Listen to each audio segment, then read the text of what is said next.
வணக்கம் நண்பர்களே. இது தமிழ் நண்பன் சர்க்கட் சேனல். இப்போ நான் பார்க்க போகிறது அங்கன்வாடி பணியாளர்கள் சம்மந்தமான தகவல் தான்.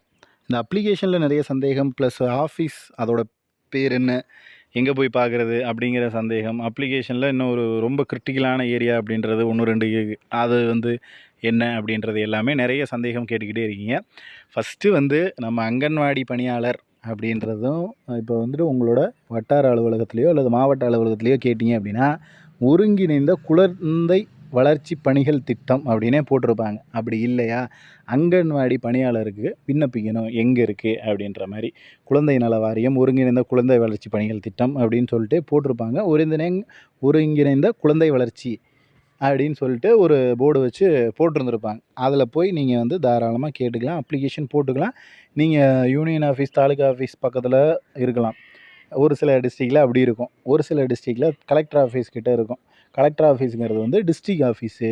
தாலுகா ஆஃபீஸுங்கிறது உங்கள் யூனியன் ஆஃபீஸ், தாலுகா ஆஃபீஸ் பக்கத்தில் அது ரிலேட்டடாக அந்த பில்டிங்குள்ளேயோ இல்லை அதுக்கு பக்கத்துலேயோ எல்லாம் ஒரே இடத்துல தான் இருக்கும். மேக்ஸிமம் பார்த்தீங்க அப்படின்னா 99.9% ஒரே இடத்துல தான் இருக்கும். ரொம்ப தூரம், அதாவது தூரம் மீன்ஸ் ஒரு 100 மீட்டர் 200 மீட்டர் டிஸ்டன்ஸ்குள்ளேயே தான் இருக்கும். அந்த taluka office, collector office plus union office இந்த ஏரியாவுக்குள்ளே தான் இருக்குமே தவிர வேறு எங்கேயும் தனியாலாம் அதை வச்சுருக்க மாட்டாங்க. அதை ஃபஸ்ட்டு தெரிஞ்சுக்கங்க. அது ஒன்று.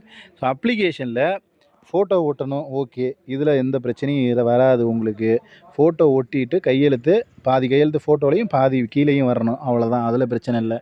இங்கே மாவட்டம் என்னென்னு போட்டுறீங்க, வட்டம் என்னென்னு போட்டுறீங்க, அவ்வளோதான். அடுத்து விண்ணப்பதாரரோட பெயர், உங்களோட பெயர் எழுதிருக்கீங்க. அடுத்து தகப்பனார் பெயர், இதில் சந்தேகம் இல்லை. இருப்பிட முகவரி, கைபேசி எண் எந்த பிரச்சனையும் இல்லை. ஆதார் எண்ணும் எந்த பிரச்சனையும் இல்லை. 4 நம்பரை போட்டுட்டு ஒரு சின்ன கேப் விட்டுட்டு அதுக்கப்புறம் 4 நம்பர் அந்த மாதிரி ஆதார் கார்டில் இருக்கிற மாதிரியே எழுதி விட்ருங்க. இருப்பிட முகவரியும் விண்ணப்பதாரர் இருப்பிடம் பேரூராட்சியா, மாநகராட்சியா, நகராட்சியா பிரச்சனை இல்லை. இருப்பிடம் ஊராட்சி, அதாவது இதில் தான் கொஞ்சம் குழம்புறாங்க. இதை பாருங்கள், விண்ணப்பதாரரின் இருப்பிடம் பேரூராட்சி, நகராட்சி, மாநகராட்சி 3ல் ஏதோ ஒன்று தான் இருக்கும். அது என்னன்றதை விட்டுட்டு இப்போ நகராட்சி அப்படின்னா பேரூராட்சியும் மாநகராட்சியும் அடிச்சுட்டு நகராட்சியோட பேர் என்ன, நீங்கள் இருக்கிற இருப்பிடம் அதுதான். இப்போ மாநகராட்சி அப்படின்னா பேரூராட்சியும் நகராட்சியும் அடிச்சுட்டு அதை இருப்பிடம் மாநகராட்சியின் பெயர் அப்படின்னு வந்துடும். அதோட பேர் என்னன்னு எழுதிடுறீங்க, அவ்வளோதான். அடுத்து கீழே இருக்கிற லைனில் பார்த்தீங்கன்னா விண்ணப்பதாரர் இருப்பிடம் ஊராட்சி அல்லது கிராமம்னு கேட்டிருக்காங்க. உங்களுக்கு ஊராட்சியாக இருந்தால் ஊராட்சியோட பெயர், வெறும் கிராமமாக இருக்குது அப்படின்ற பட்சத்தில் ஊராட்சியை அடிச்சுட்டு கிராமத்தோட பெயர் அப்படின்றத இங்கே எழுதிடலாம். இந்த பாயிண்ட் தான். அடுத்த 6வது பாயிண்ட் இருக்குது பாருங்கள். இதுதான் 7வது பாயிண்ட். இதுதான் இன்னும் ரொம்ப முக்கியமான தகவல். அதாவது அங்கன்வாடி பணியாளர்களுக்கு எங்கே எவ்வளோ வேக்கண்ட் இருக்குது அப்படிங்கிறது யாருக்குமே தெரியாதுங்க. ஃபஸ்ட்டு அதை தெரிஞ்சுக்கிங்க. அதாவது ஆன்லைனில் எதுவுமே கொடுக்கல, அவங்க ஆன்லைனில் எந்த இதுவுமே மென்ஷன் பண்ணலை. இங்கே இவ்வளோ இந்த டிஸ்ட்ரிக்டில் இவ்வளோ வேக்கண்ட் இருக்குங்கிறது மட்டும் தெரியும். நோட்டிஃபிகேஷன் கொடுத்துட்டாங்க, அப்ளிகேஷன் ஃபார்ம் கொடுத்துட்டாங்க. ஸோ நோட்டிஃபிகேஷனும் அப்ளிகேஷனை ஃபார்மை வச்சு நம்ம என்ன பண்ண முடியும், அப்ளிகேஷன் அப்ளை பண்ணுறதுக்கு அப்ளை பண்ணிடலாம், மற்ற டீட்டெயில்ஸ் எல்லாமே அப்ளை பண்ணலாம். ஆனால் இந்த இடத்துல ஸ்ட்ரக் ஆகும். அந்த காரணத்தினால தான் நான் என்ன சொல்கிறேன் அப்படின்னா, நீங்கள் நேரடியாக போங்க. ஏன்னா இன்னும் நாட்கள் அப்படின்றது இல்லை, ஒரு வாரம் கூட இல்லை, டைம் ஆகிடுச்சு. ஸோ நேரடியாக போங்க, நேரடியாக போயிட்டு அப்ளிகேஷன் பண்ணுங்கள் அப்படின்னு சொல்கிறதுக்கான காரணமே இது தான். என்ன அப்படின்னா, அங்கன்வாடி பணியாளர் நியமனம், பணியாளர்னு இந்த இடத்துல இருக்கும், உதவியாளர்னு இந்த இடத்துல இருக்கும், அவ்வளோதான். வேறு ஒன்றும் பெருசாக இந்த இடத்துல இங்கே கன்ஃபியூஸ் ஆகிற அளவுக்கு ஒன்றும் இல்லை. நியமனம் கோரும் காலி பணியிட குழந்தை மையத்தின் எண். அதாவது என்ன கேட்குறாங்க அப்படின்னா, நம்ம எந்த இடத்துக்கு விண்ணப்பிக்கிறோம், எந்த இடத்துல நீங்கள் காலி பணியிடத்தை இருக்குது, இது எனக்கு வேணும் அப்படின்னு அப்ளை பண்ணுறீங்க அப்படிங்கிற தகவலை தான் இங்கே கேட்குறாங்க. ஸோ இப்படி கேட்கும்போது நம்ம என்ன பண்ணணும் அப்படின்னா, எந்தெந்த இடத்துல நம்ம இப்போ உங்கள் ஊருக்கு பக்கத்துலேயே உங்கள் சொந்த ஊர்லேயே ஒரு வேக்கண்ட் இருக்கும், அதுக்கு அதாவது அங்கன்வாடி இருக்கும், உங்கள் சொந்த ஊர்லேயே இருக்கும், உங்கள் கிராமத்துலேயும் இருக்கும், பக்கத்துலேயே இருக்கும். பட் அங்கே வேக்கன்சி இருக்கா அப்படிங்கிறது தெரியணும். ஒருவேளை ஒரு வேக்கண்ட் இருக்குதுன்னு வச்சுங்க, ஒரே ஒரு வேக்கண்ட் இருக்குது, அது பிசி கேண்டிடேட்டுக்கு கொடுக்குறாங்க. நீங்கள் எம்பிசி கேண்டிடேட்டில் வருவீங்கன்னா நீங்கள் போட்டி போட முடியாது. ஸோ அதனால தான் நீங்கள் நேரடியாக போனீங்க அப்படின்னா உங்களுக்கு இந்த ஒரு வேக்கண்ட்டுக்கு யாரெல்லாம் போட்டி போடலாம், யாருக்கு இதுக்கு இடத்த ஒதுக்கியிருக்கோம், யாரெல்லாம் இதுக்கு எலிஜிபிள் அப்படிங்கிறது அந்த டீட்டெயில்டாக அங்கே இருக்கும். ஸோ இதுக்கு தான் நேராக போனீங்க அப்படின்னா 2 விஷயம் நமக்கு. அங்கன்வாடி அதோட எண், ஒரு நம்பர் ஒன்று கொடுத்துருப்பாங்க. ஒரு அங்கன்வாடிக்கும் ஒரு எண் இருக்கும். அதனுடைய எண், அதனுடைய பேர், முகவரி அப்படின்றதையும் எழுதிக்கணும். பேர் முகவரிங்கிறத அங்கேயே நோட்டீஸ் போர்டில் ஒட்டியிருப்பாங்க. பெயர் தனியாக இருக்கும், முகவரி தனியாக இருக்கும், எண் தனியாக இருக்கும். ஸோ இது எல்லாத்தையுமே ஃபில்லப் பண்ணி கொடுத்துர்லாம். ஸோ மெயினான காரணம் என்ன அப்படின்னா, நீங்கள் வந்துட்டு போகும்போது உங்களுடைய கம்யூனிட்டிக்கு வேக்கண்ட் இருக்கா அப்படிங்கிறத செக் பண்ணணும். அதாவது முதல்ல பார்க்க வேண்டியது உங்கள் ஊரில், உங்கள் கிராமத்தில் வேக்கன்சி இருக்கா அப்படிங்கிறத செக் பண்ணுங்கள். செக் பண்ணிவிட்டு அதுக்கு அடுத்த பட்சமாக உங்களோட கம்யூனிட்டி அதுக்கு வந்து வேக்கண்ட் இருக்கா அப்படிங்கிறத பார்க்கணும். மேபி வந்து ஒரு இடத்துல ஒரு சில இடங்களில் பார்த்தீங்க அப்படின்னா மாற்றுத்திறனாளிகள் மட்டும்தான் அப்ளை பண்ண முடியும் அப்படின்ற மாதிரி கொடுத்துருப்பாங்க. அந்த இடத்துல நீங்கள் அப்ளை பண்ண முடியாது. ஒரு சில இடத்துல எஸ்சி, எஸ்டி கேண்டிடேட், அதாவது எஸ்சி கேண்டிடேட் மட்டுமே அப்ளை பண்ணுற இடத்துல BC, MBC, ST candidate apply பண்ண முடியாது. ஸோ இந்த மாதிரி உங்களோட ஊரில் வேக்கண்ட் இருக்காங்கிறதையும் பார்க்கணும். அது வந்து உங்களோட கம்யூனிட்டிக்கு ஒதுக்கப்பட்ட வேக்கன்சியா அப்படிங்கிறதையும் செக் பண்ணணும். ஸோ இந்த 2 விஷயத்தையும் செக் பண்ணிவிட்டு அதுக்கப்புறம் தான் நீங்கள் அப்ளை பண்ணணும். நீங்கள் பாட்டுக்கு அதை கவனிக்காமல் எதுக்கு யாருக்கு வேக்கன்சி கொடுத்துருக்காங்க என்ன ஏதுன்னு கவனிக்காமல் அப்ளை பண்ணீங்க அப்படின்னா கண்டிப்பாக உங்களோட அப்ளிகேஷனை ரிஜெக்ட் பண்ணுறதுக்கு வாய்ப்பு இருக்குது. வாய்ப்பு இருக்குன்னு இல்லை, 100க்கு 100% ரிஜெக்ட் பண்ணுவாங்க. நீங்கள் இன்டர்வியூன்னு போய் அட்டன் பண்ணுறீங்க அப்படின்னா அந்த இடத்துல யாருக்கு வேக்கண்ட் இருக்குது அப்படின்னு கேட்கும்போதே உங்களுக்கு வந்து நீங்கள் எலிஜிபிள் இல்லாமல் போயிடுவீங்க. இன்டர்வியூலேயே உங்களை ரிஜெக்ட் பண்ணி தாராளமாக அனுப்பிச்சிடுவாங்க. அப்புறம் இன்னொரு விஷயம், ஒரு இடத்துல ஒரு சில இடங்களில் பொது போட்டி அப்படின்னு இருக்குங்க.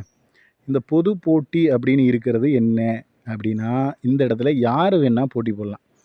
அதாவது பிசியோ, எம்பிசியோ, எஸ்சி, எஸ்டி, எஸ்சிஏ எந்த கேட்டகரி வேணாலும் இருக்கலாம். நீங்கள் என்ன கம்யூனிட்டியில் வேணாலும் இருக்கலாம். இது எப்படி இருந்தாலும் சரி, யாரோ ஒரு பெண் அங்கே வந்து ஆள் தேவை, அவ்வளோதான் அங்கே பார்ப்பாங்களே தவிர அவங்க என்ன கேட்டகிரியில் வராங்க, ஆதரவற்ற விதவையே, அப்புறம் வேறு தமிழ் வழி கல்வியில் பயின்றவங்க, இந்த கம்யூனிட்டியில் இருக்கணும், இந்த மாதிரி கம்யூனிட்டியில் வர்றவங்க அப்படியெல்லாம் எதையுமே பார்க்க மாட்டாங்க. பொது போட்டின்னு ஒரு வார்த்தை வந்துருச்சுன்னா போதும், நீங்கள் தாராளமாக அடித்து தூள் கிளப்பலாம். யார் வேணால் அப்ளை பண்ணிக்கலாம் அந்த இடத்துல. இப்போ உங்கள் ஊரில் ஒரு பொது போட்டி அப்படின்னு இருக்குன்னா நீங்கள் அந்த கம்யூனிட்டி பார்க்க தேவையில்ல, யாருக்கு எவ்வளோ வேகன்ட் இருக்குன்னு பார்க்க தேவையில்ல, எதையுமே பார்க்க தேவையில்ல. அதோட நம்பரையும் அதோட அட்ரஸையும் எழுதி நீங்கள் ஷார்ட்டாக அப்ளிகேஷன் அப்படின்றத போட்டலாம். ஸோ இந்த இடத்துல தான் நிறைய பேருக்கு நிறைய சந்தேகம் அப்படின்றது இருந்துக்கிட்டே இருக்குது. ஸோ அதனால தான் நல்லா கவனமாக கவனிச்சிங்க. அங்கன்வாடி மையத்தில் டைரெக்டாக போனீங்கன்னா நம்பர் இருக்கும், பேர் இருக்கும், அதை எழுதிடுறோம். அதுக்கடுத்து பொது போட்டி அப்படின்னு இருந்துச்சுன்னா எல்லாருமே அப்ளை பண்ணிக்கலாம். ஸோ இதில் வந்து உங்களுக்கு எந்த சந்தேகமும் வராது, இதுக்கு மேலேயும் வராது அப்படின்னு நம்புகிறேன். அடுத்து வந்து பார்த்திங்கன்னா கல்வி தகுதி என்ன படிச்சிருக்கீங்கன்றதை எழுதிருங்க. ஆல்ரெடி நம்ம வீடியோ போட்டிருக்கோம், ஹவு டு அப்ளைன்னு எடுத்து பேனாவை எடுத்து பென்சில் எடுத்தே அப்ளை பண்ணியே காமிச்சிருக்கோம். அந்த வீடியோவிலேருந்து ஏதாவது ஒரு சில சந்தேகம் இருக்குது, ஒரு சில பாயிண்டில் வந்து ரொம்ப கிரிட்டிக்கலாக புரியாத மாதிரி இருக்குது அப்படின்னு சொல்லியிருக்கீங்க. அதுக்காக தான் இப்போ வந்து மறுபடியும் எந்தெந்த பாயிண்ட் புரியாது, எது கொஞ்சம் டவுட்டாக இருக்குது அப்படின்ற மாதிரி வந்து வீடியோ போட்டிருக்கோம். அதையும் நல்லா பார்த்துக்கிங்க. பார்க்காதவங்க எப்படி அப்ளை பண்ணுறது, ஹவு டு அப்ளை வீடியோ முன்னாடியே போட்டிருக்கேன், அதையும் ஒரு முறை எடுத்து செக் பண்ணி பார்த்துக்கிங்க. அடுத்து வந்து 12ஆம் வகுப்பு தேர்ச்சி பெற்ற விவரம், உங்களோட தேர்ச்சி சர்டிஃபிகேட்டும் எந்த வருஷன்றதையும் மென்ஷன் பண்ணிடுங்க. பிறந்த தேதி, டேட் ஆஃப் பர்த்தை போட்டு என்ன வயசாகுது அப்படிங்கிறத, ஜாதி சான்று என்ன கம்யூனிட்டிங்கிறத இணைச்சிடுங்க. அடுத்து இருப்பிட முகவரி ஏதாவது ஒன்று கேட்டிருக்காங்க, அவ்வளோதான். அடுத்து வந்து இதுதான், இங்கே பாருங்கள், இது வார்டா, உங்களோட வார்டில் இருக்குன்னா ஆம்னு போடுங்க, இல்லைன்னா இல்லை போட்டுருங்க. அடுத்து வந்து அருகில் உள்ள வார்டில் இருக்குன்னா ஆமு, இல்லை, ஏதாவது ஒரு இடத்துல தான் ஆம் போட முடியும். எல்லா இடத்துலையும் உங்கள் வார்டில் இருக்கானா ஆம், பக்கத்து வார்டில் இருக்கானா ஆம், இங்கேயும் இருக்குது. இங்கே ஒரு குழந்தை அடுத்த வார்டை சேர்ந்தவரானா ஆம், எல்லா இடத்துலையுமே ஆம்னு போட்டிங்கன்னா அது தப்பு. ஏதோ ஒரு இடத்துல ஆம்னு வரும், மீதி 2 இடத்துல இல்லைன்னு தான் வரும். அப்படி வந்தால் தான் நீங்கள் போட்டது கரெக்டு. அதனால் வந்து இல்லைங்கிறதும் சூஸ் பண்ணணும். ஒருவேளை இல்லைங்கிறத சூஸ் பண்ணால் நமக்கு கிடைக்காதட்டு இருக்குன்னு எல்லாத்தையும் ஆம்னு போட்டு விட்டிங்கன்னா அதுலேயே ரிஜெக்ட் ஆயிடுவீங்க அப்ளிகேஷன்லேயே. அடுத்து இதே தான் கிராமத்து, அங்கே வார்டை பற்றி கேட்டாங்க, இங்கே கிராமத்தை பற்றி 3 பாயிண்ட்டு சேம் அதே தான் கேட்டிருக்காங்க. திருமணம் ஆனவர், அதாவது இந்த பாயிண்ட்டு எல்லாத்தையும் திருமணம் ஆனவர்னா தான் ஃபில்லப் பண்ணணும். ஆகாதவன் எல்லாத்துக்கும் நான் மாற்றுத்திறனாளி குழந்தையுடைய பெண்ணு, மாற்றுத்திறனாளி கலந்த கணவருடைய பெண்ணு அப்படின்ற மாதிரி ஃபில்லப் பண்ணிக்கிட்டு உட்காந்துருக்காதீங்க. திருமணம் ஆகாதவர் எனில், ஆகாதவராக இருந்துச்சுன்னா இதை மட்டும்தான். அப்புறம் இன்னொருத்தவங்க ஒரு கேள்வி கேட்டிருந்தாங்க, திருமணம் ஆகலைன்னா அப்ளை பண்ணக்கூடாதாமே அப்படின்னு. தயவு செஞ்சு அந்த கேள்வி வந்து திருமணம் ஆனாலும் சரி, திருமணம் ஆகலைனாலும் சரி, நீங்கள் உங்களுக்கு வயசு 25 இருந்துச்சு அப்படின்னா அந்த ஏஜ் லிமிட்டு, அந்த குவாலிஃபிகேஷன் என்ன ஏஜ் கேட்டிருக்காங்களோ அதுவும், என்ன படிச்சிருக்கணும்னு கேட்டிருக்காங்களோ அதுவும் இருந்தால் போதும். நீங்கள் 18 வயசில் அப்ளை பண்ண முடியாது. ஒருவேளை நீங்கள் 10ஆம் வகுப்பு படித்து அப்ளை பண்ண முடியாது, அங்கன்வாடி பணியாளர் அப்படிங்கிறது. ஸோ அதனால் அந்த ஏஜும் குவாலிஃபிகேஷனும் இருந்துச்சுன்னா தாராளமாக அப்ளை பண்ணலாம். திருமணத்துக்கும் இதுக்கும் எந்த சம்மந்தமும் இல்லை. அடுத்து வந்து விண்ணப்பதாரர் மாற்றுத்திறனாளியா அப்படின்னு கேட்டிருக்காங்க. அதாவது குள்ளத்தன்மையோ தொழுநோயோ அமில வீச்சால் பாதிக்கப்பட்டவரான்னு. ஆமானா ஆம், இல்லைன்னா இல்லைன்னு போட்டுட்டு இங்கே வந்து இடம், நாள், விண்ணப்பதாரரோட கையொப்பம் போட்டுட்டு நீங்கள் வந்து டைரெக்டாக உங்களோட அப்ளிகேஷன் ஃபார்மை நேராக போய் கொடுக்குறது எனக்கு தெரிஞ்சு பெட்டர். நிபந்தனைகள்னு சொல்லிட்டு ஒரு சில பாயிண்ட்டை அடுத்து ஒப்புகை சீட்டு. ஏன்னா நேராக கொடுக்கும்போது தான் என்ன காரணத்துக்காக நேராக கொடுக்கணும்னு சொல்கிறோம் அப்படின்னா, இந்த 7வது பாயிண்ட் இருக்குது பாருங்கள். இந்த பாயிண்ட்டை நீங்கள் ஆன்லைனில் எங்கே தேடியும் கண்டுபிடிக்க முடியாது. நேராக உங்களோட ஆஃபீஸ்க்கு அது எந்த ஆஃபீஸோ எங்கே இருக்கோ அப்படிங்கிறத தேடி கண்டுபிடிச்சி நேராக போய் பார்த்தா தான் இந்த 7வது பாயிண்ட்டை உங்களால் ஃபில்லப் பண்ண முடியும். அப்படி ஃபில்லப் பண்ணும்போது இங்கேருந்து அங்கே போய் அதை பார்த்து கண்டுபிடிச்சி ஃபில்லப் பண்ணிவிட்டு அப்படியே அப்ளிகேஷனை தூக்கிட்டு வீட்டுக்கு வந்து வீட்டிலேருந்து திரும்ப லெட்ரு போட்டு போஸ்ட் மூலயமா அங்கே போய் சேரும் அப்படிங்கிறது வந்து முட்டாள்தனமான காரியம். அதனால் போகும்போது நான் இப்படியோ அப்ளிகேஷனே இது எங்கே வேக்கண்ட் இருக்குது, என்ன நம்பர்னு செக் பண்ண போகிறேன் அப்படின்னு கிளம்பும்போதே எல்லாத்தையும் எடுத்துகிட்டு போயிடுங்க. ஃபோட்டோலேருந்து உங்களோட எல்லா ப்ரூஃபும் ஒரு செட்டு ஜெராக்ஸ் கையில் எடுத்துக்கிட்டு அட்டஸ்டேடு போட்டு எடுத்துக்கிட்டு போயிடுங்க.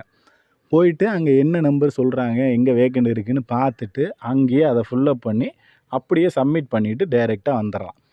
அதை விட்டுட்டு நான் வந்துட்டு இங்கே செக் பண்ண போகிறேன்ட்டு போயிட்டு அப்புறம் வீட்டுக்கு வந்து இங்கேருந்து அவங்களுக்கு லெட்ரு, அதாவது நேராக போன இடத்துக்கே திரும்ப லெட்ரு ஒன்று போட வேண்டியது. அப்படி பண்ணிக்கிட்டு இருந்தீங்கன்னா அது பெரிய முட்டாள்தனம். ஸோ அதனால் ஏன்னா நாட்கள் ரொம்ப குறைவாக தான் இருக்குது. அதனால் முடிஞ்ச வரைக்கும் கொஞ்சம் கூடிய சீக்கிரமே வந்து போட பாருங்கள். அப்படி அப்ளிகேஷன் போட்டுட்டிங்க அப்படின்னா அடுத்த கட்டம் உங்களுக்கு இன்டர்வியூ தான். இன்டர்வியூவில் முடிஞ்ச வரைக்கும் நம்ம பார்த்தீங்க அப்படின்னா மெட்டீரியல்ஸ் அப்படின்றத ப்ரொவைட் பண்ணுறோம். தேவைப்படுற நபர்கள் தாராளமாக வாங்கிக்கலாம். நம்ம கொடுக்குற மெட்டீரியல்ஸ் அப்படின்றத மட்டும் பார்த்தாலே போதும். இதை தாண்டி எக்ஸஸாக ஏதாவது படிக்கணும் அப்படின்றதெல்லாம் எதுவும் கிடையாது. ஏன்னா இன்டர்வியூ மட்டும் அப்படிங்கிறதுனால இந்த மெட்டீரியல்ஸே நமக்கு போதுமான ஒன்று. இங்கே சொல்லியிருக்காங்க பாருங்கள், 25லேருந்து 35க்குள்ளே இருக்கணும். அவ்வளோதான் ஏஜ் லிமிட்டு. அதை தாண்டி வேறு ஒன்றும் இல்லை. அது ஆதரவற்ற விதவை, கணவரால் கைவிடப்பட்ட பெண்ணு, அவங்களுக்கு வந்து ஏஜ் ரிலாக்ஸேஷன் அப்படின்றது இருக்குது. அது எல்லாத்தையும் பார்த்துக்குங்க. அதை விட்டுட்டு நீங்கள் வந்து என்ன சொல்கிறது, கல்யாணம் ஆனால் பண்ண விடுதோ, வேறு ஏதாவது காரணத்தினால நம்ம பண்ணாமல் இருக்கணுமோ அப்படிங்கிற மாதிரி எதுவும் நினைக்க வேண்டாம். ஸோ தயவு செஞ்சு நீங்கள் தாராளமாக அப்ளை பண்ணலாம். அப்ளை பண்ணுறதுல எந்த ஒரு சந்தேகமும் இருக்க தேவையில்லை. ஓகேங்களா? இதில் வேறு ஏதாவது சந்தேகங்கள் இருந்துச்சுன்னா கீழே கமெண்ட் பண்ணுங்கள். நெக்ஸ்ட் அடுத்த வீடியோவில் பார்க்கலாம். தேங்க்யூ.